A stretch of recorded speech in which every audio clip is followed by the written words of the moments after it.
De pronto vi a una mujer en el andén. Se veía extraña. Su vestimenta era como de otro tiempo. Y lo más raro es que yo tenía la certeza de que había salido de la oscuridad del túnel.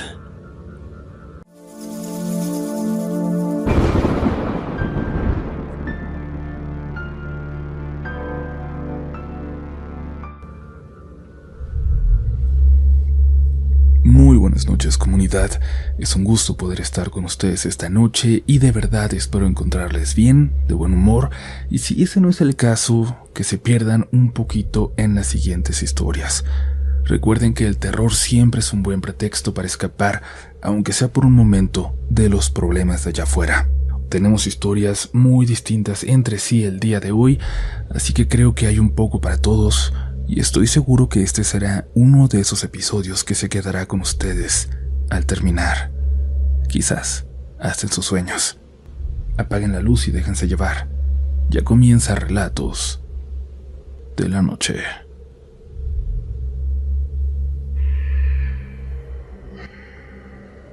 Hola, soy Paula. No suelo escribir este tipo de cosas, pero hace unos meses me pasó algo que todavía no logro entender del todo. Soy psicóloga y confieso que escucho relatos de la noche, pero solo para relajarme. Nunca he sido creyente de lo paranormal, pero esta experiencia no sabría explicarla de otro modo. Todo empezó con un paciente, un niño de 7 años llamado Caín.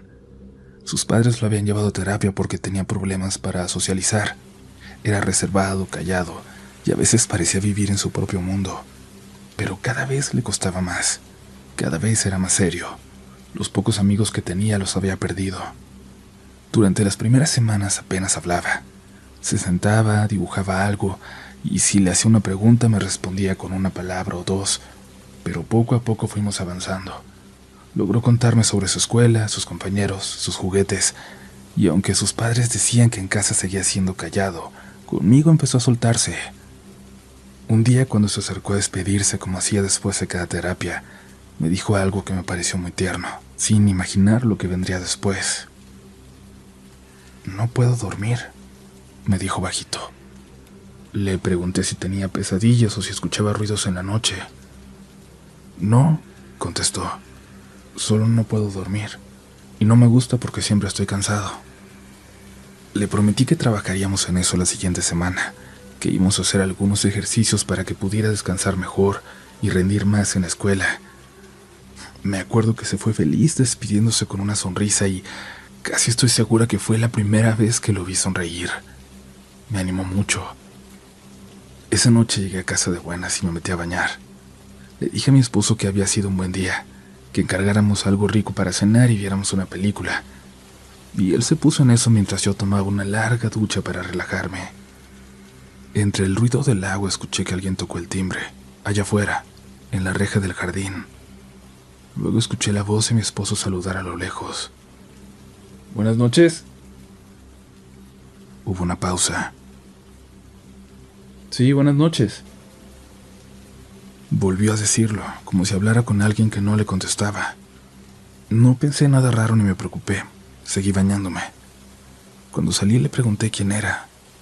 «Una señora», me dijo. «¿Qué señora?» «No sé, venía vestida raro, casi como si fuera una Catrina, con un vestido rojo y un sombrero rojo también, como si fuera una fiesta de disfraces». Le pregunté si le había dicho si quería algo, o si dejó algún recado, y me dijo que no, que solo se quedó parado un momento como si esperara algo, y luego simplemente se fue.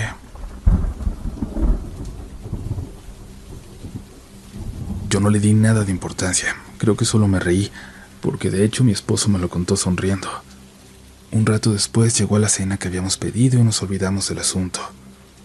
Exactamente una semana más tarde volví a ver a Caín. Entró callado, distinto. Se sentó frente a mí con los hombros encogidos. Le pregunté cómo se había sentido, si había podido dormir mejor, y me dijo: «Ella no me deja, se enojó mucho». Le pedí que me explicara. Pensé que se refería a su mamá, pero no. «La señora», dijo, «la señora que vive en las paredes, está enojada». Dijo que la escuchaba hablarle todas las noches, que lo despertaba para pedirle que salieran a jugar al patio. Según él, ella se metía por una grieta en la pared y a veces se escondía debajo de la cama cuando llegaban sus papás. Le pregunté a su mamá sobre eso, pensando que tal vez había visto una película o estaba usando su imaginación. La señora me dijo que ya conocía esa historia, que desde el año pasado Caín hablaba de una amiga que vivía en las paredes. Me dijo que pensaron que era solo una etapa, una amiga imaginaria. Cuando le pregunté a Caín cómo era su amiga, me dijo que era una señora de vestido y sombrero rojo. Me dijo que podía dibujarla para mí, pero le pedí que no lo hiciera. Le dije que no era necesario. Y es que, como se imaginarán, cuando me dijo cómo se veía, me dio un escalofrío de solo imaginarla. No sé si fue coincidencia, pero en ese momento me quedé sin palabras. Recordé a la mujer que había tocado a mi puerta la semana anterior. La imagen que me describía el niño era la misma que me había contado mi esposo. Tratando de mantener la calma, le pregunté a Caín más detalles, y él solo dijo: a mí no me da miedo, pero a veces me dice que la acompañe, que afuera está más bonito. Y después me preguntó: ¿pero verdad que ella no te puede hacer nada a ti? Esa pregunta me sacó de balance. Intenté disimular, cambiar de tema, pero me costó trabajo continuar la sesión. 2 semanas después, los padres dejaron de llevarlo. Dijeron que había tenido problemas económicos y que los retomarían más adelante, y no supe más de ellos. A veces pienso en él, en cómo justo cuando empezó a hablar, cuando parecía estar mejorando, todo se detuvo de repente. No sé si la mujer del vestido rojo fue una coincidencia, o si de verdad había algo muy raro ahí, pero me quedó el miedo. Por más irreal que yo sé que es, por más absurdo que suena. Y cada vez que escucho que tocan a la puerta en la noche, espero que sea cualquier cosa, menos ella.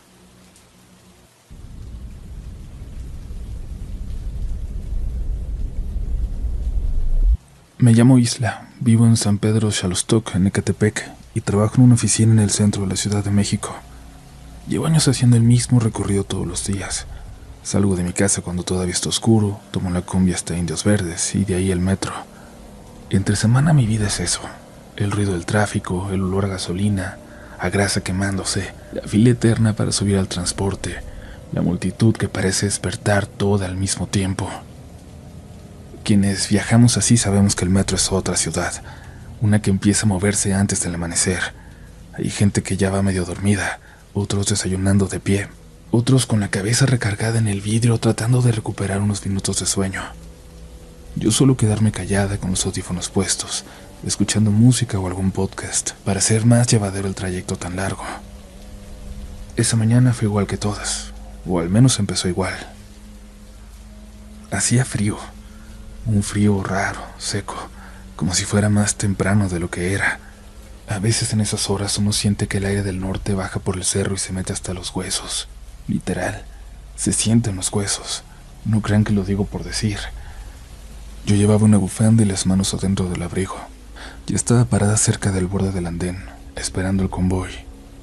El lugar estaba lleno, apenas que había un alma más. Había gente tan apretada que apenas podía mover los brazos, pero siempre pongo atención a algunas personas, para no sentir que solo somos una masa. A mi lado una señora con un canasto lleno de tamales, creo. Se iba abriendo paso pidiendo permiso. Detrás de mí un grupo de jóvenes platicaba medio dormidos. Enfrente un señor intentaba leer un periódico de la tarde de ayer, de esos con crímenes en la portada. Todo normal, pero vi algo más, a varios metros de mí. No sabría decirte cómo me di cuenta, porque con tanta gente uno no distingue nada, pero de pronto mis ojos se fijaron en una figura que sobresalía entre todos. Era una mujer muy alta, de espaldas a mí, inmóvil. Medía, no sé, más de 1,90 m, casi 2 metros. Era imposible no notarla. El cabello le caía bajo un velo por la espalda. Se alcanzaba a ver completamente lacio y oscuro, y usaba un vestido muy largo, de esos que ya casi no se ven, como los que usan las personas mayores o de otro tiempo. Y lo más raro es que no se movía. Mientras todos daban pequeños pasos o giraban para abrirse espacio, ella estaba firme como una estatua, como si todos la ignoraran, le sacaran la vuelta sin tocarla. Se empujaban entre ellos, pero a ella no. Parecía no ser real de lo quieta que estaba. Al principio pensé que tal vez se sentía mal o que estaba distraída, pero luego noté algo que me dio miedo. La gente parecía pasar demasiado cerca a ella, rozándola, y ella no reaccionaba. Ni un movimiento, ni un intento por equilibrarse, nada. Me quedé viéndola, tratando de entender si era una persona o si yo estaba viendo mal por la luz o por el sueño. Entonces giró un poco la cabeza en mi dirección, apenas unos centímetros, como para poner su oído hacia mí. Suficiente para que yo sintiera que me había escuchado. Pero a mí, ¿por qué? Se dirán, si todo estaba lleno de gente, pero sentí que se había dado cuenta de mi presencia, o de que yo la había notado. No lo sé. Fue una sensación rarísima, pero la sentí conectada conmigo. Como cuando alguien te observa desde lejos y no sabes cómo, pero lo sabes. Sentí un escalofrío y bajé la vista enseguida, con miedo de que volteara a verme o de verle la cara, y fingí que estaba buscando algo en mi bolsa. En ese momento se escuchó el rugido del convoy acercándose por el túnel. La gente empezó a apretarse más, a empujar, a moverse como un solo cuerpo. Yo trataba de concentrarme en eso, en avanzar poco a poco, cuando la sensación regresó. Esa sensación de que alguien me miraba, pero no desde atrás donde estaba la mujer. Lo sentí desde mi izquierda. Volteé, y ahora ahí estaba, la misma mujer, pero en el otro extremo del andén, ahora justo frente a mí. Por un segundo pensé que debía estar confundida, que era otra persona, pero no. Era la misma altura, el mismo abrigo, el mismo velo, solo que ahora me miraba directamente y sonreía. Una sonrisa pequeña, contenida, que se fue haciendo más grande conforme me miraba. Luego levantó la mano, despacio, y me saludó. Una mano muy delgada, pálida, casi huesuda. Yo no supe qué hacer. No pensé nada, se los juro, y aún así por reflejo le devolví el saludo. No sé por qué lo hice. Supongo que pensé que si le respondía dejaría de hacerlo, dejaría de mirarme, pero no.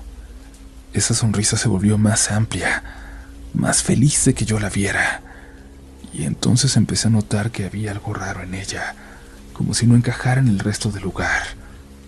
La luz blanca horrible de la estación rebotaba en la pared, en la gente, en el piso, pero no en ella. Era como si estuviera fuera de foco, como si alguien hubiera bajado la saturación de su imagen. Parecía en blanco y negro.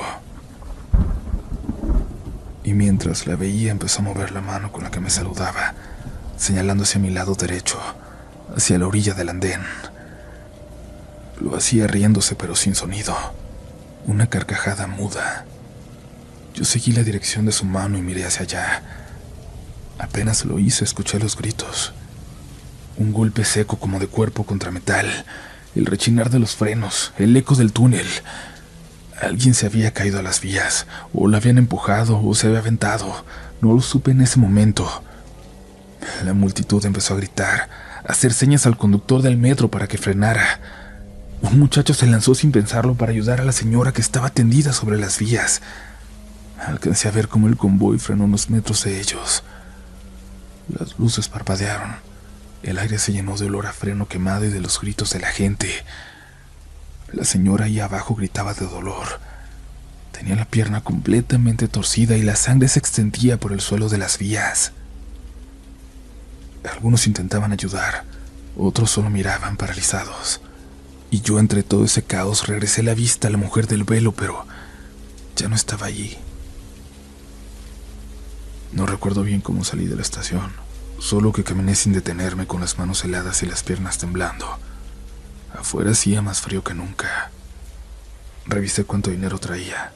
Por suerte me alcanzó para buscar un taxi, y cuando me subí no hablé en todo el camino. El chofer solo me miró por el retrovisor y me dijo que me veía pálida, que si estaba bien. Le dije que sí, y claro que mentía, pero no tenía ganas de contar lo que había visto. Todo el día en el trabajo estuve distraída pensando en esa mujer. No en la que se cayó, sino en la otra, en la mujer del velo, en cómo me había mirado, en la carcajada muda, en el momento exacto en que señaló hacia la orilla, justo antes de que alguien cayera. No quise contárselo a nadie. ¿Quién me iba a creer? Todos me iban a decir que había sido la impresión o que mi mente mezcló las cosas con el susto. Pero al día siguiente, cuando regresé a Indios Verdes, sentí otra vez ese frío en el aire. Y ya que me subí al metro, miré hacia afuera sin querer, hacia el andén. Entre la multitud, por un segundo me pareció verla, alta, inmóvil, con ese mismo velo sobre su cara lo suficientemente transparente para ver su sonrisa. Cerré los ojos, respiré hondo y cuando los abrí, ya habíamos avanzado. Ya no estaba, o tal vez nunca estuvo. A veces pienso que esta mujer no me estaba saludando, que estaba tal vez advirtiéndome de algo, o esperando que yo me acercara un poco más al borde del andén. Esa noche me atreví a contarlo. Llegué a casa más tarde de lo normal, cansada, con frío. No comí nada en todo el día, pero solo quería llegar a dormir. Y sin embargo, cuando abrí la puerta vi a mi papá sentado en la cocina, comiendo algo rápido antes de irse a trabajar. Casi nunca coincidimos a esa hora. Él trabaja de noche y cuando yo llego normalmente ya se fue. Me sorprendió verlo ahí, con la chamarra puesta y la lonchera a un lado. Me saludó como siempre, tranquilo, preguntando cómo me había ido. No sé por qué, pero sentí la necesidad de contarle lo que me había pasado el día anterior. Le dije todo, desde que vi a esa mujer alta en la multitud, hasta cómo la vi un segundo después muy lejos saludándome, señalando justo antes de que alguien cayera a las vías. Mi papá se quedó en silencio todo el tiempo. No me interrumpió, no se rió ni me preguntó si estaba segura, solo me escuchó. Cuando terminé se recargó en la silla y me dijo que no me asustara, que supiera que en la vida hay cosas que uno no puede explicar, pero que eso no quería decir que no sean tan reales como lo que sí podemos ver, tocar. Yo pensé que lo decía para calmarme, pero luego me contó algo que él había visto hace mucho tiempo. Fue en 2007, me dijo, también en Indios Verdes. Él salía de su trabajo cerca del centro histórico y tenía que correr para alcanzar el último tren. Iba cansado, con sueño, y apenas si logró meterse al vagón. Cuando llegó a Indios Verdes, según su reloj, ya era medianoche. La estación se veía prácticamente vacía. Iba apurado porque tenía que alcanzar la combi para regresar a Ecatepec, mientras más tarde más peligroso. Pero justo cuando bajó al andén, vio 3 personas paradas cerca del borde. Una señora con bolsas de mandado, un joven y un policía. Los 3 estaban mirando hacia el túnel. Él también se detuvo con curiosidad porque no entendía qué estaban viendo. Les preguntó qué pasó. El muchacho joven le contestó que una loca, una mujer muy rara vestida como de antes, se había aventado a las vías, pero que no cayó normal de golpe, sino despacito, como flotando. Dijo que él y la señora la vieron bajar despacio hasta quedar parada sobre los rieles y que después caminó hacia la oscuridad del túnel. Mi papá no le creyó, pensó que era una broma o que habían visto mal o algo, pero el policía también se veía nervioso. Decía que no quería acercarse a revisar, que si fuera una persona ya habrían escuchado los pasos o los gritos de cuando se aventó. Quién sabe qué tanto le decían por radio, un radio tan corriente que no se entendía nada. Mi papá se quedó un momento ahí con ellos y no vio nada, no escuchó nada, solo silencio. Pensó en quedarse, pero la curiosidad no le ganó al cansancio, así que les dijo buenas noches y siguió su camino, corriéndose a la salida. Cuando ya estaba por salir, volteó por reflejo hacia el andén contrario, el que estaba completamente vacío, y ahí estaba una mujer parada junto a la pared, en el límite del andén, quieta, viéndolo. Dice que levantó la mano saludándolo, y que él juraría que esa mano no era normal, que eran puros huesos, me dijo, como una calavera. Siguió corriendo sin mirar atrás. Llegó a la casa finalmente temblando, pero no se animó a contárselo a mi mamá. Al día siguiente, en la estación del metro, escuchó a unos señores haciendo fila, platicando sobre que alguien se había lanzado a las vías la noche anterior, justo frente al último tren. Mi papá pensaba que había tomado el último viaje, pero entonces sí venía otro más, y se preguntaba quién se había aventado. Pensó en la señora de las bolsas, en el joven, en la mujer del otro andén, en esas manos de calavera. ¿Ella se aventó o ella tenía algo que ver? Me dijo que si por él fuera no hubiera vuelto a tomar esa línea, que le dio miedo los primeros días, sobre todo cuando regresaba tarde, pero que después uno se acostumbra, y que eso me iba a pasar a mí también. Cabe decir, comunidad, que conozco bien la historia de la mujer sonriente del metro, pero esta no es ella. No coincide con la descripción, ni con la estación donde se aparece. Esto es otra cosa. Este es un espectro que sé que habita la estación Indios Verdes.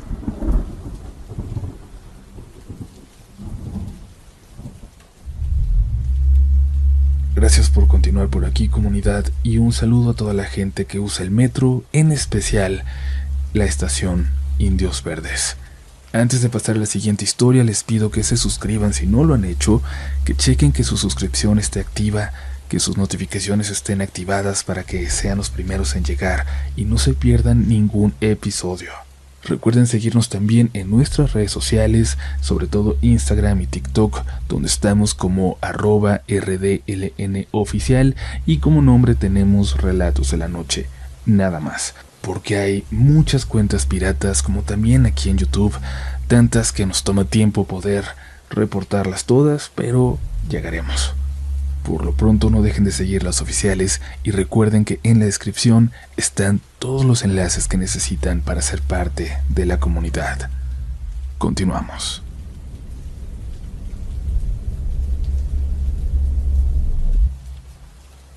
Hola, buenas noches, Uriel. Me gustaría que contaras mi historia.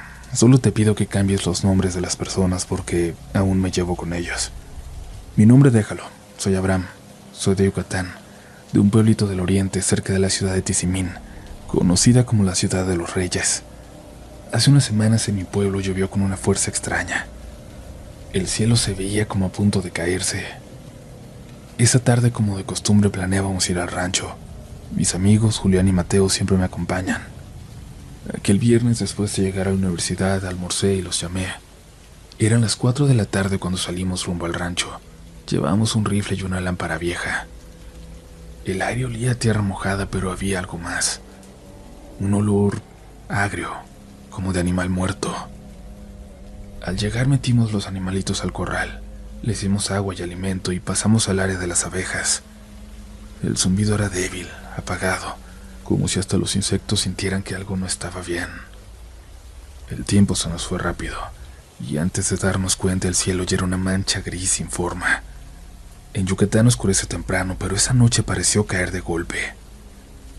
Apresuramos el regreso. Julián llevaba los 2 animalitos que cazamos de camino, 2 conejos y una chachalaca. Mateo cargaba un desub y el rifle. Caminábamos rápido, pero algo nos inquietaba: el silencio. No se escuchaban grillos, ranas, viento. De alguna manera solo escuchábamos nuestros propios pasos. A unos 2 kilómetros del pueblo está el basurero. Justo cuando íbamos llegando vimos algo: 2 sombras negras, inmóviles, bajo el árbol grande que marca la entrada. No tenían forma clara, no parecían gente ni animales, nada. Solo estaban ahí quietecitos, como si nos esperaran. ¿Ya vieron eso?, dijo Mateo bajito. No se mueven. Pensamos que tal vez eran los que cuidan el basurero, así que seguimos caminando. Y cuando pasamos algo cerca saludamos. Buenas noches. Hubo un largo momento de silencio hasta que una voz ronca contestó: Noches. Y una segunda voz idéntica repitió: Noches. Sonó como un eco, pero raro, como mal hecho. No se movían para nada. No se veía que respiraran, parecían 2 estatuas que solo estaban ahí. Intenté romper la tensión. Buena lluvia esta semana, ¿no? Otra vez la voz ronca respondió: sí. Y la otra repitió igual, con la misma entonación: sí. Se me puso la piel como fría, feo, y entonces la voz ronca dijo algo que todavía recuerdo con escalofríos: si quieren, pasen a tomar un atolito salado. Y el otro sin demora repitió lo mismo: pasen a tomar un atolito salado. Julián medio en broma dijo que sí, pero Mateo y yo lo detuvimos. Y entonces la primera de las figuras habló otra vez: aquí cerquita está nuestra casita. Y el otro repitió palabra por palabra. No nos movíamos, contuvimos el aliento. De pronto a lo lejos apareció la luz temblorosa de una bicicleta. Era un señor que venía cargando leña. Sin aviso empezó a gritar en maya, insultando, maldiciendo, gritando con rabia como si quisiera espantarnos. Las dos figuras comenzaron a brincar, pero no como personas, sino como si sus cuerpos no tuvieran huesos. Saltaron retorciéndose hasta perderse entre los árboles del basurero. El viejo se acercó y nos gritó: «¡No les hablen! ¡No son personas!». Nos contó que eran aluches, pero no los buenos, que ellos no cuidaban los montes, que esos estaban ahí para perder gente, que si hubiéramos aceptado lo que nos daban, no lo hubiéramos contado. Nos aconsejó no volver al rancho por unos días, nosotros no. Y mientras hablaba, Mateo quiso levantar el sub, la trampa que había dejado tirada, pero ya no estaba. Solo había un hueco húmedo en la tierra, como si algo se lo hubiera llevado arrastrando. Seguimos caminando con el señor, agradecidos, escuchando sus historias, pero justo al llegar a la entrada del pueblo, en una calle muy oscura, la luz de su bicicleta parpadeó. Se apagó y de repente ya no supimos para dónde se fue. Solo quedó el olor de la leña que llevaba flotando en el aire. Esa noche los grillos volvieron a cantar. Volví al rancho, pero ya no me quedo después del atardecer. Y cuando paso por el basurero de noche, evito voltear hacia allá. Gracias por leer mi historia. Un saludo desde Yucatán. Un saludo desde Yucatán.